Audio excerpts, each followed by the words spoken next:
When a former royal challenges Britain's sharpest tongue on live television, the result isn't just awkward, it's explosive. Tonight, witness how Meghan Markle pushed Graham Norton past his limit until he did something no one thought he'd ever do: kick her off his show.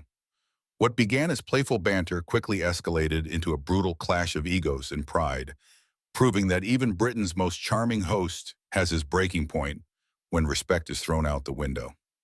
The iconic set of the Graham Norton Show gleamed under its purple and red studio lights. The cameras rolled as Graham spun around in his chair, flashing that trademark mischievous grin at his audience. Everyone knew they were in for a good night. After all, his guest was none other than Meghan Markle, a figure who had captivated, divided, and exhausted public opinion in equal measure. Graham adjusted his cufflinks theatrically before announcing, "Ladies and gentlemen, please welcome Meghan Markle." The audience erupted into polite, if hesitant, applause as Meghan emerged from backstage in a form-fitting green dress, her hair in perfect waves. Her heels clicked sharply on the stage floor, echoing through the silent parts of the studio. She flashed her rehearsed smile and raised her hand in a queenly wave that felt more ceremonial than warm. "Meghan, wonderful to have you here," Graham said as he stood to greet her, offering the customary air kisses. "Thank you, Graham. Lovely to be here," she replied coolly, her eyes darting briefly to the cameras as though checking her angles before settling on him. From the beginning, there was tension, not the kind that comes from nerves, but the kind that comes from two people already engaged in a battle of unspoken wills. Meghan sat on the infamous red sofa, crossing her legs precisely, her hands resting in her lap. Graham wasted no time getting into his signature banter. "So, Meghan, the whole world seems to have something to say about you lately. You're practically keeping half the British tabloids in business. Is that the plan? Stimulate the economy single-handedly?" The audience chuckled at the cheeky remark, but Meghan's smile barely reached her eyes. "Well, Graham," she said evenly, "I wouldn't expect you to understand the complexities of living your life under constant attack, but I wouldn't call it stimulating the economy, more like feeding vultures." "Oh, good heavens," Graham replied lightly, though his eyebrow twitched ever so slightly. "Feeding vultures? Surely you've had your share of choice words too. Interviews, a book, a Netflix series. You've given them plenty to chew on." Meghan tilted her head with the faintest smirk. "I'm sorry, Graham. Is this your show or their show? Are you here to interview me or just regurgitate tabloid nonsense?" The audience's laughter this time was nervous, and Graham's grin tightened. But true to his form, he leaned back, clasping his hands over his knee. "Oh, I assure you, Meghan, these are my questions, though I admit they're probably what everyone watching at home is dying to hear." "Well," she said crisply, "perhaps you should think about asking better questions." And with that, the temperature in the room dropped noticeably. The subtle jabs gave way to open hostility as Meghan's composure slipped and Graham's patience began to fray. What started as clever banter now felt more like a duel in front of millions. You could feel the studio air tighten with every exchange, as Meghan's sharp tongue clashed with Graham's legendary wit. But even Britain's favorite host can only take so much. Graham took a sip from his water glass, his eyes narrowing just slightly as he set it down. "So, Meghan," he said smoothly, "you've always championed honesty and openness. Let's be honest then. Do you ever regret leaving the royal family? Or is everything just exactly as you planned it?" Meghan's lips tightened before she responded. "Regret? No. I regret trusting people who didn't deserve it. But leaving? Absolutely not." Graham leaned forward, resting his elbow on his knee. "You say that quite convincingly, though some might say you've made a career out of walking away from obligations." The audience gasped softly at the bluntness of the question, and Meghan's head jerked toward him, her smile gone. "Excuse me? Is this how you treat all your guests, Graham? Or is this just for me?" "Oh no," he said, letting his trademark smirk return. "Just the special ones." Meghan laughed, but there was no warmth in it. "Well, I suppose you have to provoke someone to make good television. Is that what you're doing here? Because it feels more like bad therapy." The audience tittered at her comeback, but the laughter quickly died as Meghan turned more cutting. "You know, Graham, for someone who thrives off other people's stories, You're surprisingly bad at listening to them. Graham's eyes flashed with something sharper now. Oh, I listen just fine, Meghan. I just happen to know when a story is a performance instead of reality. That clearly struck a nerve. Meghan sat up straighter, her tone hardening. Performance? Are you implying that my life is some kind of act? Well, Graham replied lightly, you are an actress. The crowd erupted into a mix of gasps and nervous laughter. Even the band in the corner exchanged uneasy glances as Meghan's cheeks flushed crimson. You know what? She shot back, her voice rising just enough to echo. At least I know who I am. I'm not hiding behind a desk, making snide remarks about other people because I'm too afraid to take risks myself. Graham's mouth twitched into a thin line, his hands clasping tighter. Well, at least I don't mistake victimhood for courage. The room froze. Meghan blinked at him, genuinely stunned for a beat, before the familiar mask of poise returned. You really think you're clever, don't you? Sitting up here every week, mocking people's pain for ratings.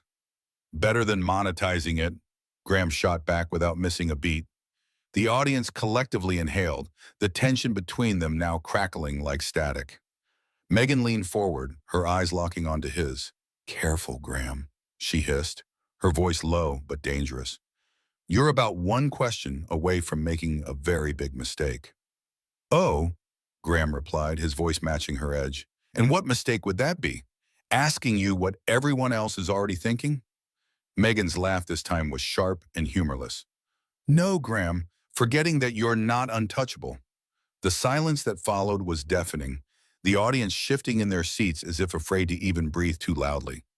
Graham simply leaned back in his chair, his fingers steepled in front of his lips, studying her like a chess opponent considering his next move. Touché, he murmured finally. But let's see how long you can keep this up. By now, the tension was unbearable.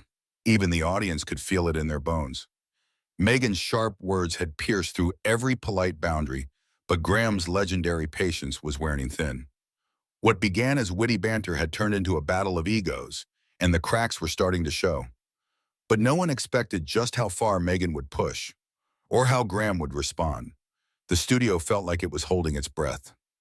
Meghan sat rigidly on the famous red sofa, her arms crossed now, eyes flashing. Graham, usually so unflappable, sat quietly, his smirk replaced with a thin line of irritation. Even the audience, who had come expecting laughter and lighthearted gossip, were now afraid to cough. Well, Graham finally began, breaking the silence. At least we can agree on one thing. You're consistent, consistently combative. Meghan let out a sharp laugh.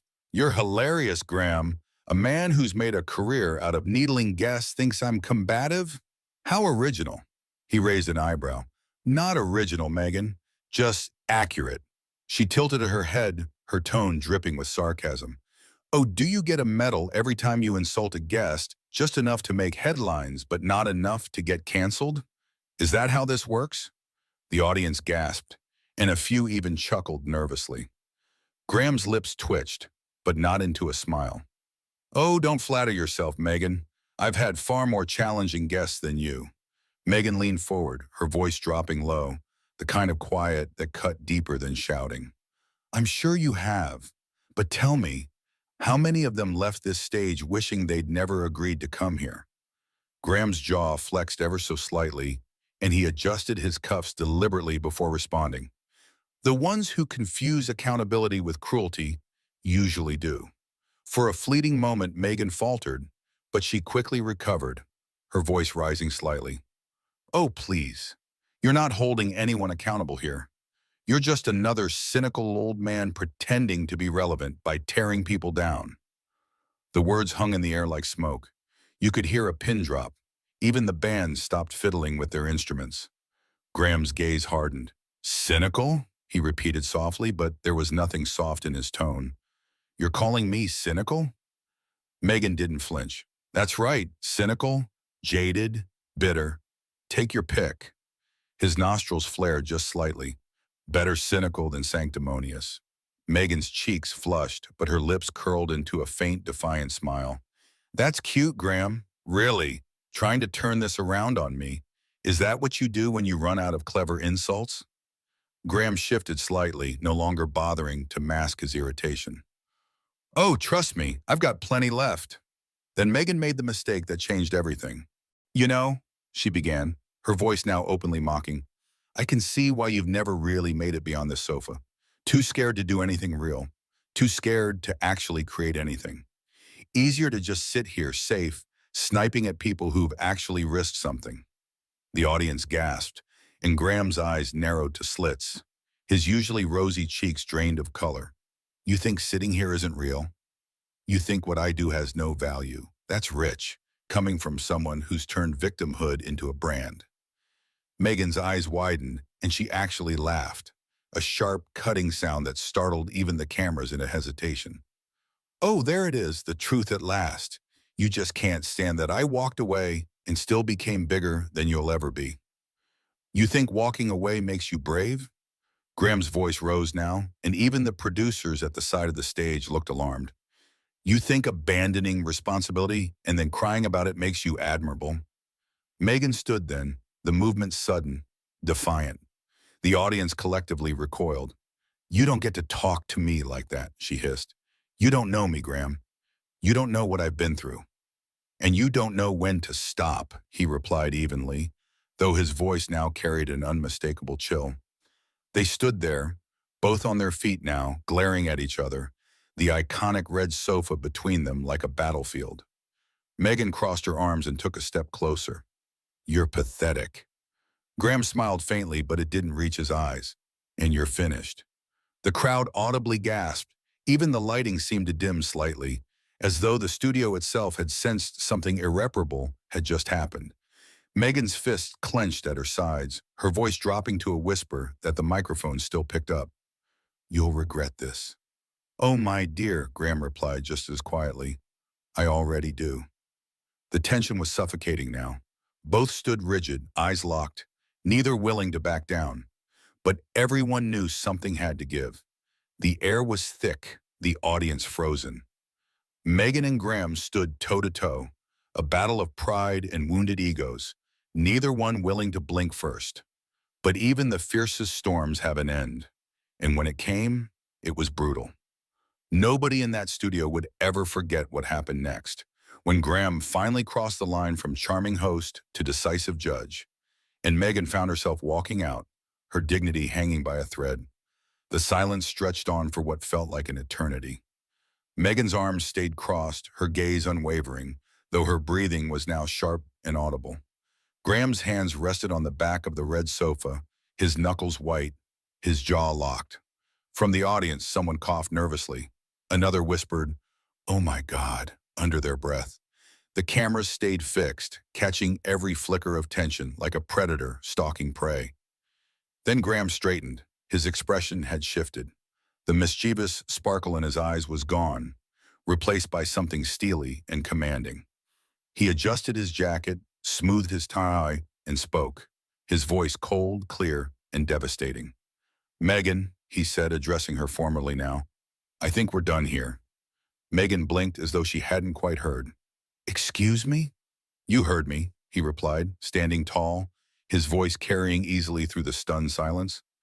This conversation stopped being productive about 10 minutes ago, and as much as I adore spirited debate, he let the words hang, then added, I can't allow my show to become your personal therapy session. Gasps from the audience. Meghan's lips parted, and for the first time all night, she seemed genuinely caught off guard. You're kicking me off your show, she said finally, her voice rising an octave, incredulous. Graham's mouth quirked upward at one corner, but there was no warmth in it. Let's call it bringing the curtain down early, for the sake of everyone here. The producers at the side of the stage exchanged frantic glances, but no one moved. Meghan's hands dropped to her sides, then curled into fists. You don't get to dismiss me like some, she began, her voice trembling now. Some forgettable guest. But Graham cut her off with a single raised hand. Oh, my dear, I'm not dismissing you because you're forgettable. I'm dismissing you because you're unforgettable. For all the wrong reasons. The audience audibly gasped, some covering their mouths, others whispering to each other. A few even clapped, though quickly stopped themselves. Meghan stood frozen, her eyes glassy now, but still blazing with fury. "You'll regret this," she whispered. "You think you can humiliate me? You think this makes you look strong?" Graham's smile sharpened into something like a dagger.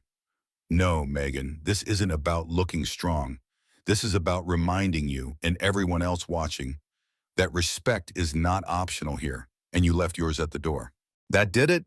Meghan's lips pressed into a thin line. Without another word, she grabbed her clutch from the sofa, stood tall, and spun on her heel toward the exit. The audience didn't dare breathe as she strode to the edge of the stage. The cameras followed her, catching every deliberate step. As she reached the studio doors, she paused, just once, and glanced back at Graham. Her expression was unreadable. Some twisted mix of defiance, anger, and perhaps a hint of regret. And then she was gone. The doors closed behind her with a faint click. The sound echoed in the silent studio like a gunshot. For a long, uncomfortable beat, Graham simply stood there. Then, as though nothing had happened, he adjusted his jacket again, turned to the audience with that familiar twinkle in his eye returning, just barely, and said, "Well, I suppose we'll be needing the bigger sofa next time." The studio erupted, part laughter, part nervous applause, part disbelief. The tension began to dissipate, but the electricity in the air remained. They all knew they'd just witnessed something historic. Even the band picked up their instruments hesitantly, filling the space with a few awkward chords. But everyone, from the crew to the audience, couldn't stop glancing at the exit, half expecting Meghan to burst back through at any moment. But she didn't. As the cameras cut away, Graham let out a slow breath. His shoulders relaxed, but his eyes stayed hard. Whatever storm had just passed, he'd weathered it, but not without scars. And Meghan? Somewhere beyond those studio doors, her heels clicking furiously against the corridor floor, she was already rewriting the narrative, already plotting her next move. But one thing was certain: she wouldn't forget this night, and neither would anyone else. What did you think of this unforgettable clash between Meghan Markle and Graham Norton? Did Graham go too far, or was he justified in asking her to leave? Let me know your thoughts in the comments below. And don't forget to hit subscribe for more jaw-dropping stories from behind the scenes of television's biggest moments.